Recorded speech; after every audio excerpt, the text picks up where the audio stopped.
Welcome to China Considered, a podcast that brings fresh insight and informed discussion to one of the most consequential issues of our time, how China is changing and changing the world. I'm Liz Economy, Hargrove Senior Fellow and co-director of the program on the U.S., China, and the World at the Hoover Institution at Stanford University. Today I have with me my good friend and colleague, Dr. Amy Zegart. She's the Morris Arnold and Nona Jean Cox Senior Fellow here at Hoover and also teaches in Stanford's Political Science Department. She's a specialist on all things technology and national security.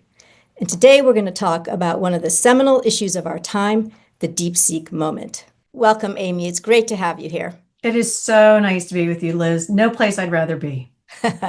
Okay, so we're going to talk about DeepSeek. Let's just start with where were you and what was your reaction when you first heard about DeepSeek? What about this DeepSeek moment?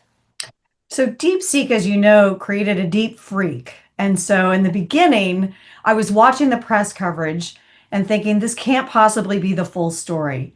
And a couple weeks after, I was in a meeting at the AI Institute at Stanford with a bunch of computer scientists and others around the table. And it was a remarkable conversation because what I realized was, first of all, a lot of the media coverage was wrong. And secondly, DeepSeek was not a surprise to any of the faculty in AI at Stanford. It was a surprise to markets. It was a surprise to investors. It was a surprise to the CIA. It was not a surprise to people in computer science because they've been following DeepSeek for a couple of years. So what made the DeepSeek moment? Why was this such a big deal? Even if, and I agree with you because I happened to be at a meeting in Southern California with a lot of sort of representatives from AI companies here in the United States. And while I was surprised and some of the other China folk around the table were surprised, they were not at all surprised. Exactly what you said. They'd been tracking DeepSeek for a while. But clearly, for the majority of Americans and for the US government, it was a big surprise. What made this so significant? So I think it's important that it was a surprise, number one. So the fact that our government was taken by surprise should concern all of us. So as you know, I'm really worried about the broader category of strategic technical surprise. How do we anticipate what's happening in technology? When could it confer advantage to the Chinese that we might not be able to catch up on? And so this was a near miss in terms of that. But your question, why was this a big deal? And it is a big deal. And I think there are really four reasons why it's a big deal. The first is the DeepSeek moment said it's game on, right? The thinking, China much better than I do. I think the thinking in Beijing, certainly the thinking in Washington was the US is ahead, really far ahead in large language models. Turns out that's not the case. The second sort of aha part of this DeepSeek moment was it clarified what race we're in. So we often talk in technology about we're in a race with China. Well, what's the race? I think until DeepSeek, most people thought the race was to invent. Who's going to invent the latest model first? Well, what DeepSeek revealed was the race is to adopt, not invent. So DeepSeek didn't invent. It wasn't a major engineering milestone. But what they did was basically replicate the performance of the best OpenAI model without access to anything that OpenAI did. So they knew that this thing existed and they could recreate it with less money, less compute, less frontier capabilities than the best companies in the United States. So it's a race to adopt globally AI platforms. And DeepSeek is cheaper, it's free in the third world. And so the US companies are racing to be first to invent, and maybe that's not the race we should be worried about.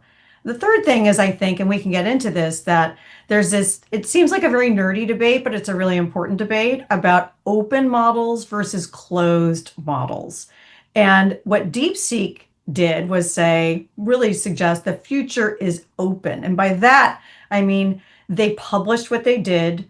Their weights were open, which enables other people to modify, accelerate, and replicate what they're doing. Most US companies, Meta accepted, take a closed model approach. They don't publish what they do.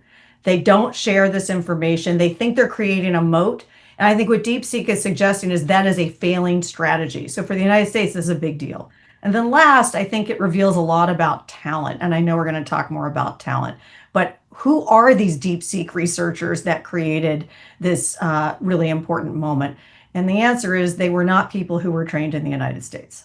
Right. And you've done some really novel research into that last point that you just made, and I do want to talk about it. But let me just pick up on the third point about the sort of open versus sort of protected models, right? Where they share or you don't share. I mean, it would seem to me then that if DeepSeek basically has, laid bare everything they did, how they got there, why couldn't it be the case that some very young, talented AI researchers and computer scientists here in the United States could take that and just replicate it and improve upon it, and then we're, back in the game again?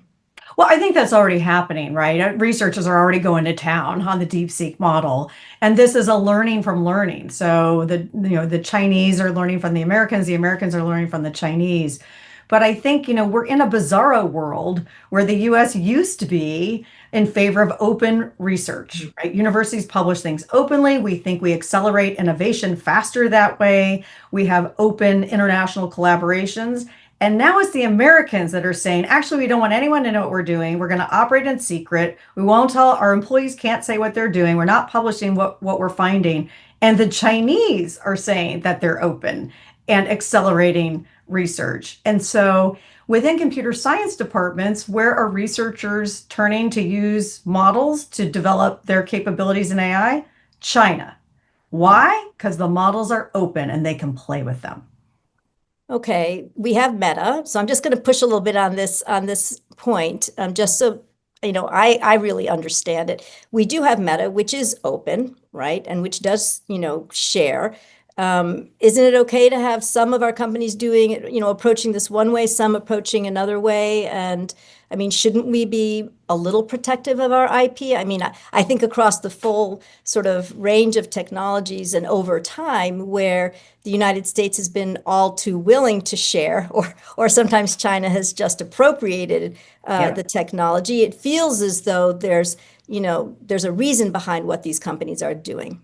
Absolutely. And you bring up a good point. So Meta has, and we should distinguish between their different levels of openness. Okay. So DeepSeek did not reveal its data. We don't know what data it trained on. And there's all sorts of consternation about, well, really, did they just train on data from other models in the United States? They released the model weights, not the data they use. That's a big difference for people in the field. And there is this difference that Meta is the only major company that has sort of an open weight model. But as you know well, there are real concerns, legitimate concerns about, number one, how do we make sure these models don't do things that are really unsafe for everybody? And the horse leaves the barn and we can't get the horse back in the barn. And that's a really important set of concerns. And number two, which you raise, is why would we just let all this technology and IP walk out the door for the world? Like, shouldn't we protect it, like patents, et cetera? But the DeepSeek moment really changed my mind on a lot of these things. I think, as you know better than anyone, Liz, this is a technology that naturally diffuses. You can't keep it to yourself. It's always going to get out because it's not like nuclear material where we can control it. And much of the capability to develop these models is right inside people's heads. It's the ultimate portable weapon. So this technology isn't born classified. You can't keep it. And so if that's the case, then shouldn't we be racing faster to be ahead and set the standards and understand the guardrails and try to set norms? So my thinking really has changed because of DeepSeek. I used to think much more that we should lean more toward pausing, protecting, and now I actually think that is a misguided strategy. And I'm really concerned that US companies are so focused on beating their American competitors, they're going to lose to their Chinese competitors. Well, that is a really important point. I mean, I would guess that, the DeepSeek moment has sort of profoundly, I think, shaped your thinking. My guess is that it's probably shaped thinking of some people at OpenAI and Anthropic and other places about, what they need to be doing differently, but maybe not. And I think one of the big issues that you touched on in the fourth point was the talent issue. And DeepSeek, the narrative around DeepSeek was that its model was, developed by a very small team of young scientists and developers, virtually all of whom, as you said, were educated exclusively in Chinese universities. think your research shows part of that's true, part of that's not true, but it has huge implications, which I want to get into. But talk a little bit about what your research, what you found in your research, and how you went about it, because it's, I think, really it's a unique lens into this company. So let me just take a step back and say, why do we care about where the talent comes from? I think that knowledge power is far more important in today's geopolitical competition than it's ever been before. So yes, military hard power matters. Yes, soft power of our values still matters. But increasingly, because technology is so central to economic competition and security competition, knowledge power, the ability to innovate, is really important. And one key component of that is where the talent goes. So, there are often these Pentagon maps that show, how many nuclear missiles does this country have, or how many tanks does that country have.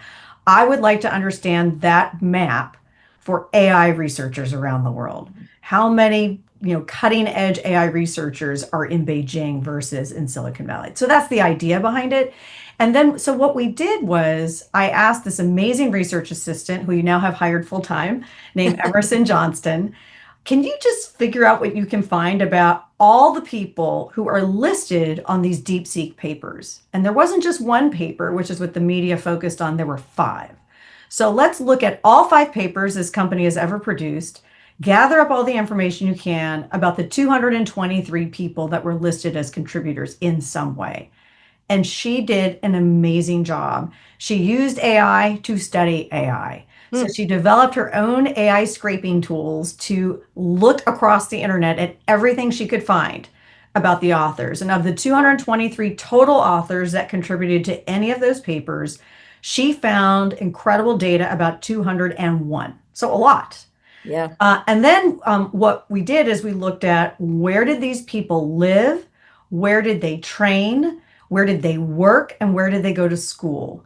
And what can we infer from the patterns that we found? And so we found a couple of really interesting things. One is that 98% of them had significant training in China. So this is not the story we often hear, which is China sends all of its best and brightest to the United States. We give them all the great things that they learn, and then they go back to China. What we also found, and to me, this is the most disconcerting thing we found, more than half of those researchers in DeepSeek have trained nowhere outside of China. They have spent their entire life inside China, which tells me China has an incredible and robust domestic talent pipeline. We do not have that kind of pipeline in near the numbers that China does. So we are asymmetrically vulnerable. If you think about this as a supply chain of talent, we rely much more on foreign talent in STEM than China increasingly does. So they can grow their own in a way that we can't, large population also. So this suggests that we need to compete for global talent in a much more vigorous way than we've done, not just grow our own. We have to do all of the above. And then the last thing I would say two more things that we found. One is that of the 49 DeepSeek researchers that spent time in the United States, most of them only came for a year. So they didn't spend a lot of time here. They spent 1 year here, and they went to 65 different institutions in 26 different states. So this is a very widespread, unusual. I would have expected a concentration in CS departments at Stanford and Cal and MIT, right? The three top departments. That's not what we found. Whether this is deliberate or not, we don't know. But it's an interesting pattern and a short pattern of people coming to the United States and then leaving. Well, can I just stop you there for a second? Yeah. I mean, presumably not all of them can get into Stanford and MIT and Caltech, right? So it's maybe not surprising that some went elsewhere.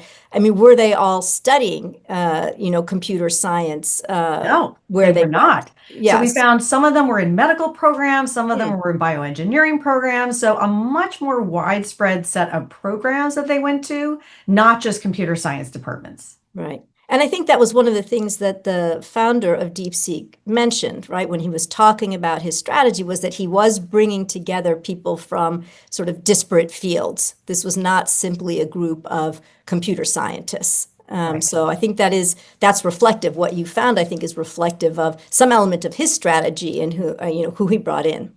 And so I'm glad you raised that point, Liz, because the mantra has been, they're copying US companies. DeepSeek didn't copy US companies. DeepSeek copied US universities, right? And that's the model of bringing people together across fields and having a lot of young people involved, right? And so the last thing that we found was they may be young, the DeepSeek talent, but they ain't green, Uh-huh. right? So you look at citation metrics, right? So Alexander Wang, who was just hired by Meta, right, an AI superstar, is Yeah. 28 years old. Yeah. He's young, but he is not green.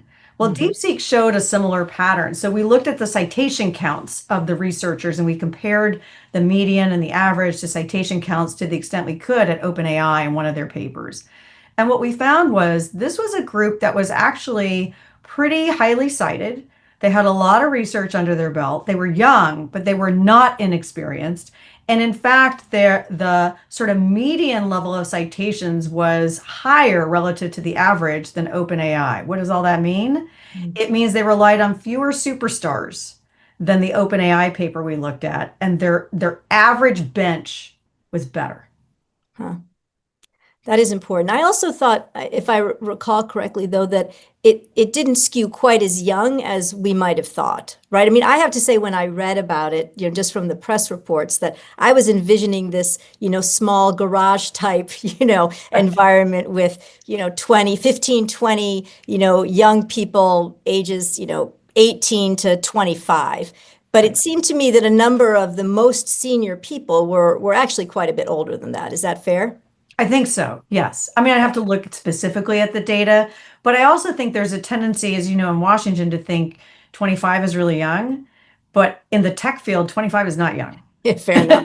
Fair enough. Fair enough. It's true. It's true. All right. So you see the sort of a different model that they've developed, homegrown talent.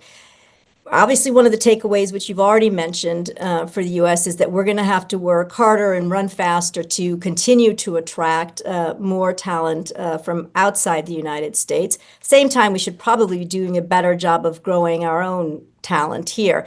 Talk to me about sort of what you would see as the lessons that the United States should take away from how DeepSeek has approached this, if there are any. Maybe it's just too different and we can't really adapt our model to their model, but maybe there are some takeaways. I actually think the biggest takeaway is we need to remember our own model. So, what China is doing is replicating the best of the US model, and we are headed in exactly the opposite direction. So, what is China doing right now? I mean, you can talk about this better than I can, right? It is an S&T, science and technology strategy that says we want to build in fundamental research. We want to empower our research universities. We want to invest in big, hairy, basic research questions, not just things that have a commercial application today. And we're going to play the long game. That Yeah. is exactly the US model that led us to be the innovation superpower of the world since World War II. But what are we doing? We're reducing funding to universities. We're reducing support for that fundamental research that asks big, hairy questions. And we're putting more money into applications. So it's wonderful that venture capitalists are investing in all sorts of companies, but those are designed to create a return on investment today or soon. Whereas basic research funded by the federal government is patient capital designed across generations to develop insights that can then lead to breakthroughs. So the example I always use is Google, right? So we all use Google, but very few people realize that Google really emerged from federal funding of university research in something called digital libraries. So the Chinese model is actually the American Yeah. model, and Yeah. we've lost sight of the American model. Just one final thing, which is if we look at R&D as a percentage of GDP, the federal government spending on research and development, it's a third of what it was at its peak in the 60s. And China is spending at a rate that is 6 times faster than we are. So they're going to eclipse us within a few years.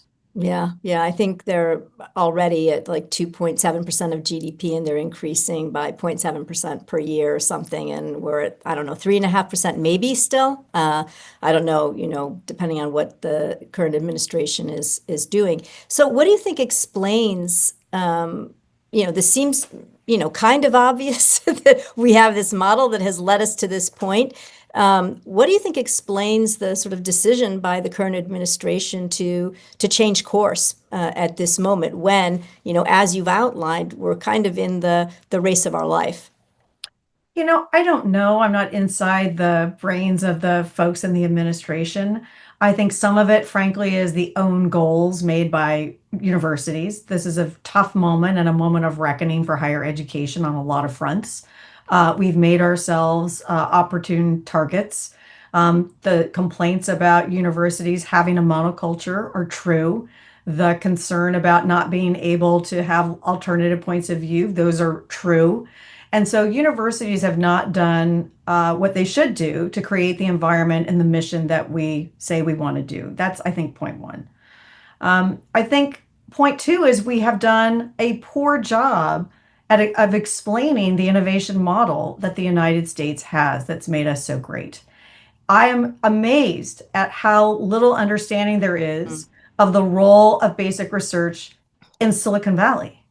Mm-hmm. I have had major tech executives say to me, what does it matter if we fund fundamental research in universities? So I think there's a excitement about venture capital, and I love venture capital as much as the next person, but all investment is not created equal. And all research is not created equal. And so I think universities need to do a much better job of articulating what it is that we bring to the table. And one of the big new initiatives we're doing in the Tech Policy Accelerator at Hoover is what we're calling Lab to Launch, which is exactly that. It's gathering the data and telling the story so that taxpayers understand the return on investment of this fundamental research. Because we're not just drinking lattes and sitting around in the summer, but amazingly, my own relatives think that's what we do. And so we need to do a much better job of actually gathering the fact base and presenting it in a compelling way of what it is that we do in universities and the relationship to the private sector, how those things have to go hand in hand. Yeah, I think I remember reading at one point that of the top 100 sort of big inventions that have come out of the United States, technological inventions, like the internet, for example, at least half of them, were funded initially, at least through government, were funded with government support. So it shouldn't be that difficult to look back through history, but I think it's great that you're trying to have more contemporaneous examples of how university basic research has led to or continues to lead to sort of breakthrough inventions that, have important applications for bettering our society, bettering our economy. Do you have one in mind that you could share, something that you've just been working on in this lab to launch? So there are a few, I think, examples that most people don't realize. So I talked about Google. The one that I spoke about when we went to Washington, which is a personal one for me, is the MRI machine, right? So most of us have had an MRI, fortunately or unfortunately, at some time or another. The MRI saved my dad's life, right? Gave my father more than 20 years of longer life, the ultimate gift, because it detected the kidney cancer that was killing him. He got that MRI in 2001. The machine was really commercialized in the 1970s. The technology that enabled that machine to be commercialized was started in the 1940s when my father was born. So that's a very sort of personal example of, one person's life extended by this harebrained fundamental research that no one could imagine it was going to then, lead to this breakthrough machine that we all sort of take for granted today.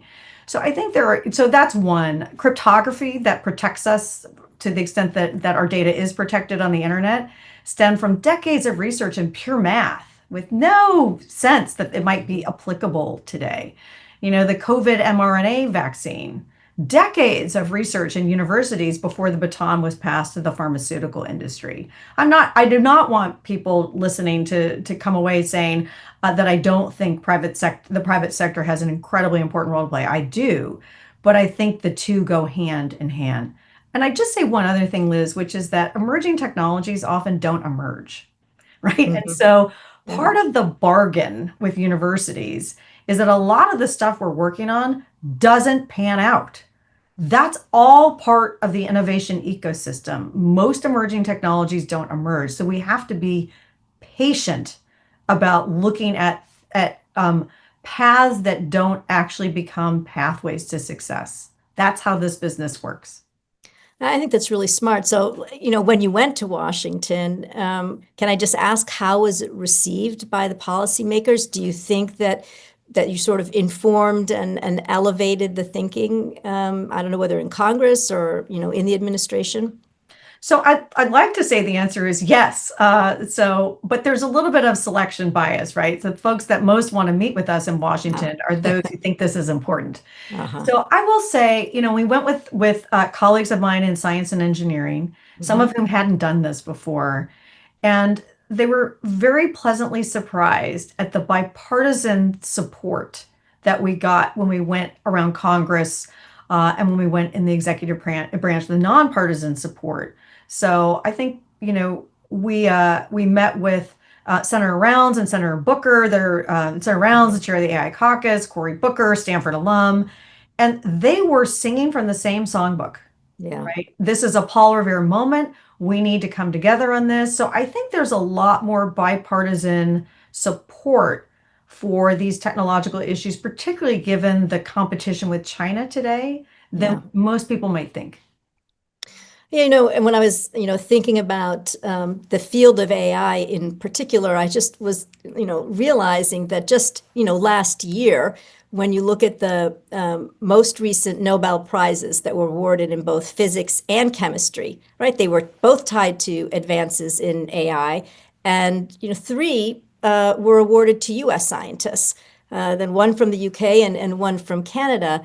Um, you know, so maybe our system still has some sort of positive elements to it. Although I will say that at least one of the scientists was 91 years old, and so clearly as a product of a more traditional period of development. But do you see that there's reason for hope here?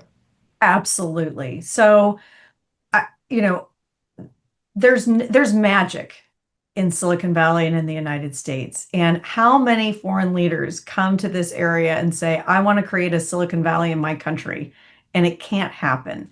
And I think there are key elements to that magic. One is we want to be a place where the world's best and brightest want to continue to come. I hope that that mood in Washington changes. But I think people want to live in freedom. I think fundamentally, and I think they want to be in a place that rewards hard work. And historically, the United States has been that, and I don't think it's too far gone for us to have that back. I also think we have in research universities it's sort of a this thirst for exploration. And that is its own kind of secret sauce that we have here. Not for the country necessarily. We do it because we do it, right? It's not top down driven. It's not because the Chinese Communist Party is telling us to do it. We let people do their thing. And we're more likely to have creative, innovative pathways because we do that. And then, of course, you and I are around young people in the university. Whenever I look at the future and I talk to my students, I can't help but be inspired. So, and especially when we think about tech and how much of our technological breakthroughs are happening by younger and younger people, it gives me great hope actually for the future that it's not too far gone. We just have to get out of our own way. Yeah. So, I mean, the administration, potentially to its credit, has put out a number of initiatives that seem as though they're designed to advance AI education and diffusion. They have this AI education task force, for example. I mean, if you look at what this administration is doing in this space, do you see things that they're doing that suggest that they're committed in a serious way to, advancing sort of frontier research, in the U.S. and diffusion of AI? I mean, is there a different kind, maybe different from what the Biden administration was doing, but do you sense that there is a real drive within the Trump administration in this area? I do, and I think it's important to look beyond just the Trump administration. We talk about the decline in investment in fundamental research. We look at the federal government not supporting universities. This is a long time coming. This spans across administrations, Democratic and Republican, for many, many years. So our innovation ecosystem has been eroding for a very long time. That erosion is accelerating under the current administration, but it certainly didn't start with the current administration.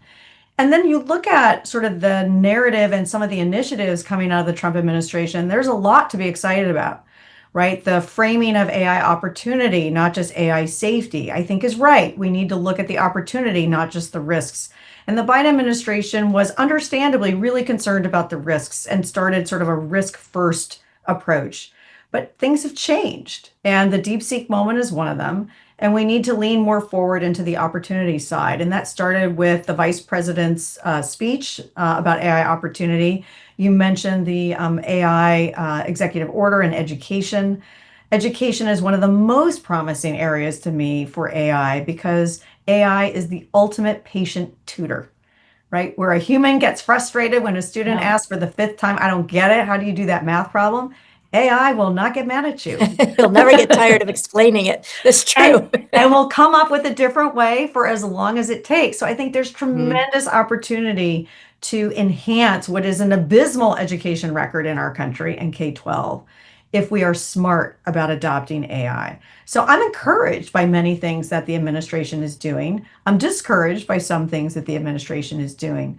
But I think that's often the case that it's a complicated terrain, right? And people have legitimately different views about how to navigate it. Yeah, I mean, I think as long as there's some funding, right, some actual funding behind these initiatives, I think that gives me hope. I think if we're going to rely on the private sector to, pick up all of what had been some significant government funding for basic research, I think that's going to be problematic. But let me give you a chance then to offer two or three suggestions to the administration if you had the opportunity to design the sort of AI strategy for the United States, perhaps incorporating some of the talent element of this. What would be your sort of top two or three recommendations? This is my queen of the world, if I could, Totally. Okay. I do think you are queen of the world, but I think you're queen we're of the world. on the same page. We're on the we same can be page monarchs there. together. Go be the queen, Queen Amy. Go to it. So starting on the talent side, I think K-12 education is a national security crisis. Now, lots of people have talked about K-12 for a long time. I think that crisis is urgent. We rank 34th in the world in math, according to the latest test, and we're going down. And if you look at the top performers in math, we have 50% as a percentage of our population of top performers in math compared to Canada. We have 1/3 the percentage of the South Koreans. If we want to educate the workforce of tomorrow, it's got to be done today. So number one, focus on K-12 education. And I often joke to folks who are in the education space, the only thing worse than teaching to the test is not teaching to the test. So we need some standards, we need some metrics, and we need to measure performance against them. So that's number one. Number two, capacity building. So the two most important enablers for AI and other areas of scientific innovation are talent and compute power. And right now, compute is dominated by a handful of companies. So the example I always give is last year, Princeton University had to dip into its endowment to buy 300 advanced NVIDIA chips. Meta, the same year, bought 350,000 of the same chips. So I'm not saying Princeton has to compete with Meta, but we need to make national compute a critical infrastructure for more organizations and universities to be able to do frontier science. Go ahead, sorry. There's a bill in Congress, a bipartisan bill to do just that, but it has stalled. It was proposed in the Trump administration. It was supported in the Biden administration. It has still not become law. Compute is like the highway system of the 1950s. It has economic and national security implications that are enormous. So I would double down on making compute available for more organizations in the United States. And the last piece I would do, allies and partners. Right? We have this amazing set of allies and partners. We can do much more together with our talent, with our compute, with our data than we can do alone. And so I would fast track more programs to harness the data, talent, and compute capabilities of our allies and partners. So that sounds like a recipe for success, but I can't resist just asking you on the compute side of things. Number one, does DeepSeek tell us that you can do more with less advanced chips? Does that open up some opportunities? And number two, this does sound like an area where a company like NVIDIA could do some public-private partnership with universities, right, to make some of those advanced chips available to universities at a reduced cost, perhaps. I don't know. What do you think about those two I thoughts? would say yes and yes. So one of the interesting things about DeepSeek, when you talk to sort of PhD students in computer science, they were so excited. Why were they so excited? Exactly the point you raised, sort of the minimum viable compute to be able to do really cool research in this area was less than people thought it was. So it reduces that gap between the hyperscalers and what others on the frontier can do. But that gap ain't nothing, right? It's still a pretty big gap. So that's exciting that the gap has narrowed in terms of being able to compete on a wider scale. Public-private partnerships are going to be really important for these companies, and it's not just NVIDIA. I think companies in general in this moment need to be thinking much differently about they shouldn't be just reacting to the moment. They are shaping the international order. They are shaping the geopolitical battleground, and they need to think about being proactive and strategic, not just for their shareholders, but for the nation.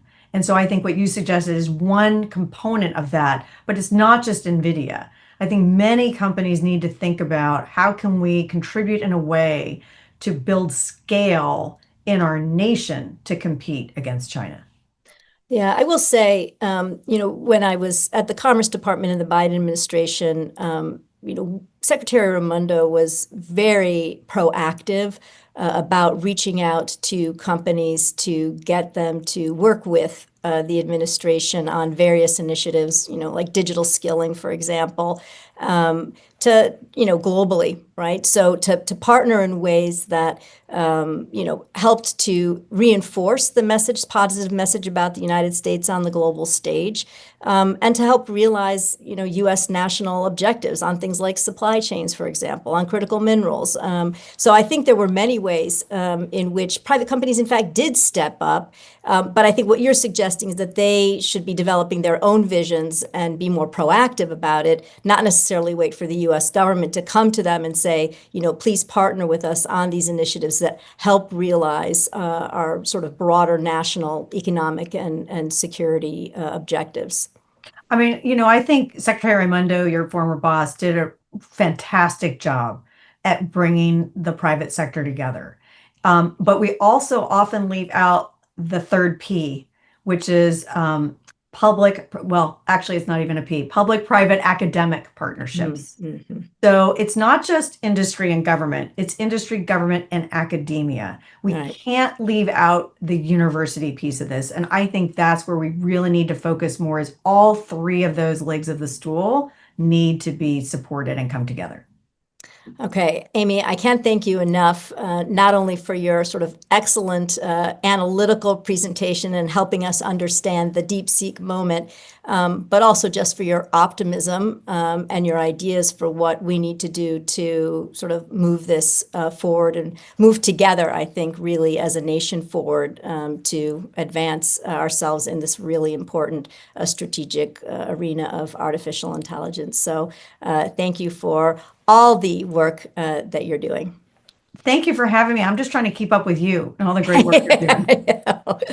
All right. If you enjoyed this podcast and want to hear more reasoned discourse and debate on China, I encourage you to subscribe to China Considered via the Hoover Institution YouTube channel or podcast platform of your choice. Next on China Considered, I interview George Washington University professor David Shambaugh on his fascinating new book about how China lost the United States.